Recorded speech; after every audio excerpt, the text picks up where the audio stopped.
Hi, Helen. So, if it makes you feel any better, this, in my opinion, is the hardest essay. I totally agree with you. I always struggle with it too, but I read enough student essays to kind of have an idea about what you could possibly write. So let's see what you wrote, and then, if I have any suggestions, I will, of course, let you know. All right. So let's see what you said. Democracy is something that has been growing in the world the last century.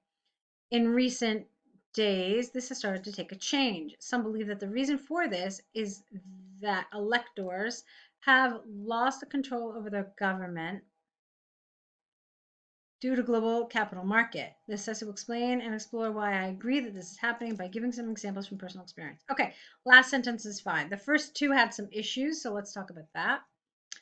I think this is a little odd. Democracy is something that has been growing in the world the last century.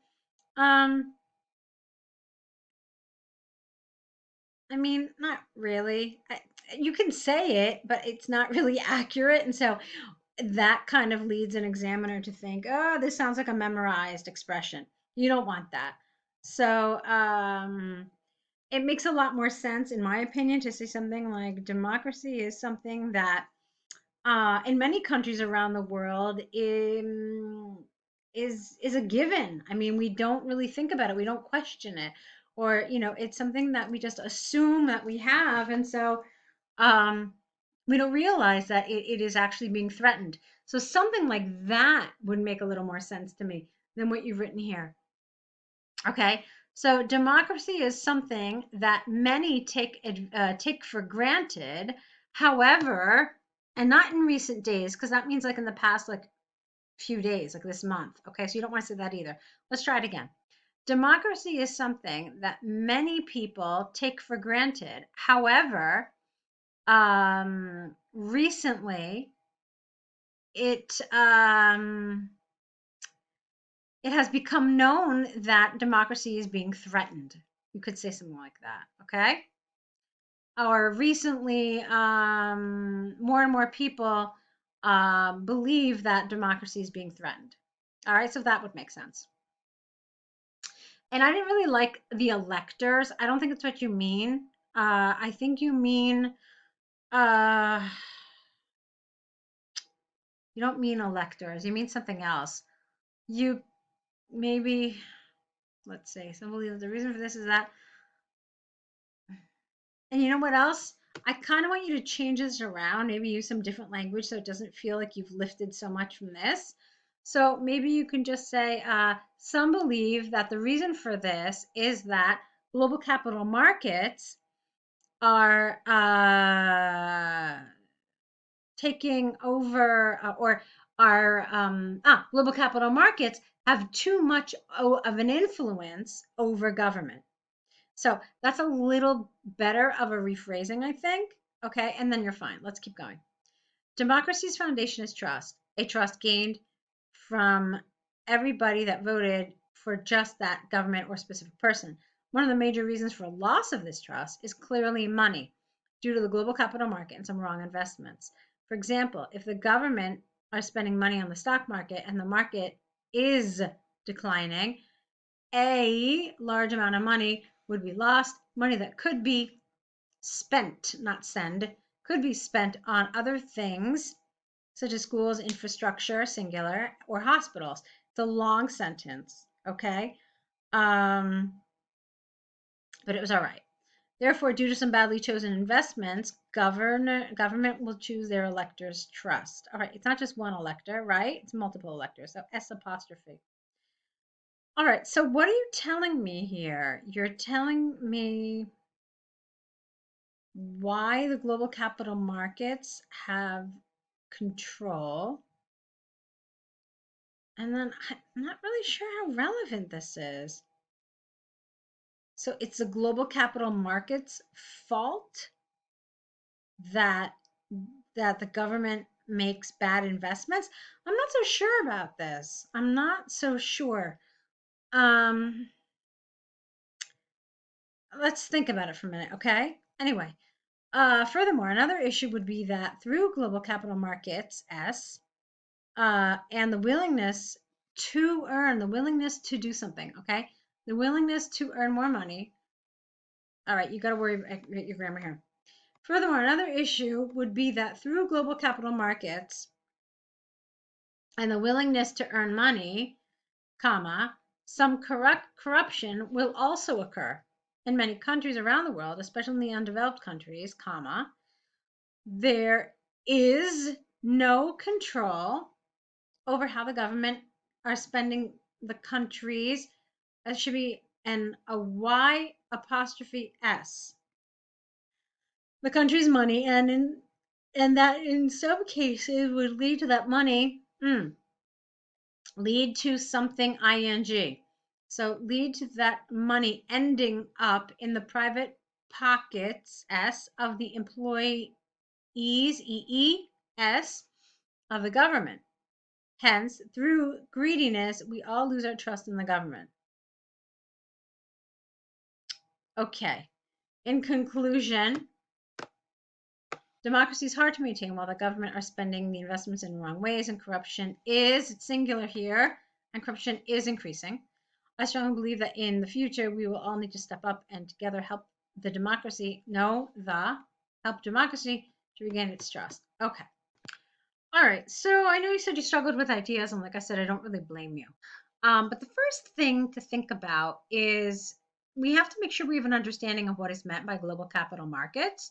So from a really unscientific study, I can tell you that global capital markets refer basically to the stock markets of a country. So then ask yourself, how could the stock market of a country control the government? Okay, so how can that happen? And why would the stock market be more powerful than the people who actually elected the government? So, a couple of ideas that I have about this are the following. First of all, when the stock market of a country is doing well, this leads to economic stability.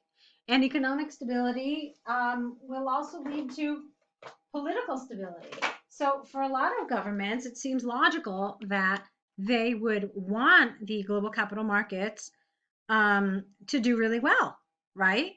Because when people have money, everyone is, well, you know what I mean. But most people are happy, and this is a good thing for the government. So that's one reason why you could talk about, why this might happen.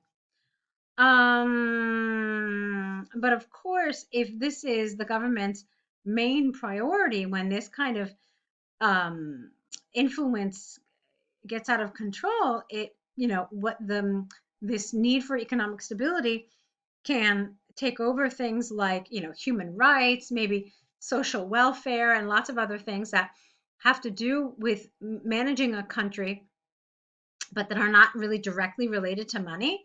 So if a government is so concerned with how well it's performing or how well its companies are performing financially, maybe they're not giving an emphasis to other important things like education or healthcare or other stuff like that.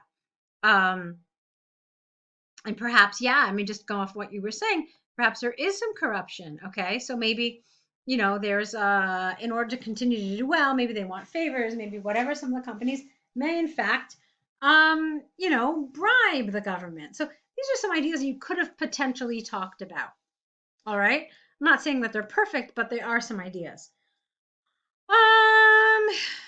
You talked about trust. Yeah, I know you struggled with this. I don't blame you. I would certainly struggle with this as well.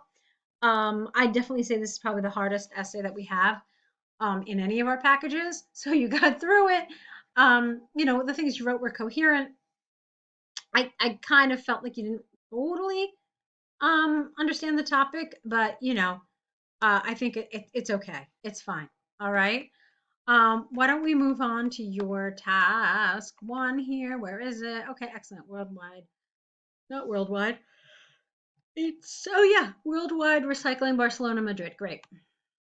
Let's see. So we basically want to compare Madrid and Barcelona to the worldwide average and see, how they kind of fare compared to the rest of the world. So let's see. The bar charts illustrate the number of glass, paper. Well, carefully. You said number. Not really number, is it? It's percentage. So be careful with that kind of language. Okay. Let's say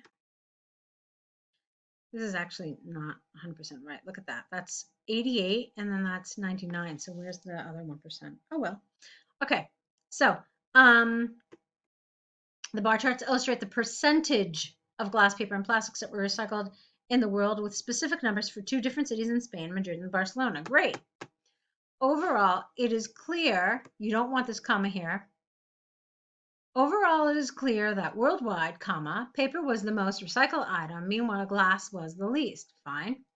Even though those, okay, you cannot do this kind of grammar. When you use even though or although, it has to connect to contrasting sides of a sentence. You can't just use it on its own.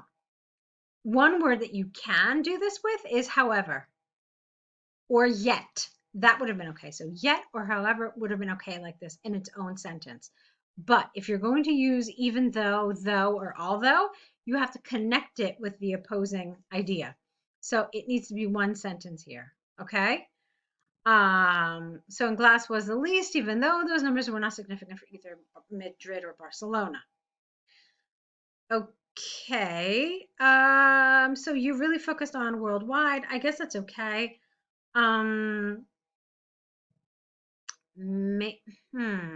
Papers are most okay. I'm wondering if maybe you wanted to mention anything about that 55% glass in Barcelona, because that's really the highest figure we have on our chart. I'm wondering if it's worth mentioning that. So maybe you could have said something as well. Overall, it is clear that worldwide paper was the most recycled. Meanwhile, glass was the least. Interestingly, of the two Spanish cities, glass was the most recycled. What's the word I'm looking for? Material. Uh, yeah, glass was the most recycled material. You could say that, full stop. Okay, maybe that would have been a little more meaningful. I don't know. It's just a suggestion. All right, let's see. Looking at the numbers, careful. It's not numbers. Remember, it's percentages. So if you don't think of, or if you don't want to use the word percentages, a wonderful word, which is a catch-all and it's useful for like everything, is the word figures. So when you use the word, let me try that again, this time in English. When you use the word figures, it can be for percentages or for numbers or for units or for whatever.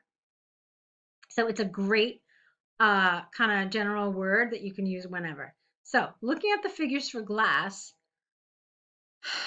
which were the higher number of recycling in Barcelona with 55% flowed by 38% worldwide. Meanwhile, Madrid only recycled 22%, which was Madrid's lowest rate. All right, grammatically, you've got some major problems here, Helen, okay? So let's try it again. That's how you want to do it. You want to do it by material. Fine. Looking at the figures for glass, Barcelona had the highest recycling rates at 55%. Okay. This is, full stop. This is considerably higher than the 38% found in the worldwide numbers or percentages. And more than double Madrid's 22%, which was also its lowest figure. So you could have said something like that. Furthermore, paper was the most recycled of the three, with more than half of the used paper getting recycled worldwide. Meanwhile, in Madrid and Barcelona, it only accounted for 22 and 24% respectively. Okay? Then, regarding plastics, comma, get rid of did, Madrid recycled 40%, twice as much as in Barcelona, and the figures for worldwide recycling were in between, or were in the middle at a figure of 34%. Why? Because we only use the word percentage when there's no number attached to it. So the percentages of recycling, the percentages of I don't know, students who watch action movies, whatever. Okay, but when you use a number in front of it, you have to use the word percent. So I liked your organization. I liked how you kind of you did this. I thought these paragraphs were good. Of course, grammar was an issue in some of them, but you had the general idea. You were making some good connections here, and so I like that. Okay, just work on some of the language here so that's not so awkward in some of those places. Okay, and let's see another set. You got through the toughest one, so good for you. Let's see what else you've got for us. Okay, I know the exam is coming up. What is it, like 2 weeks from now? So let's get you ready. Okay, good luck.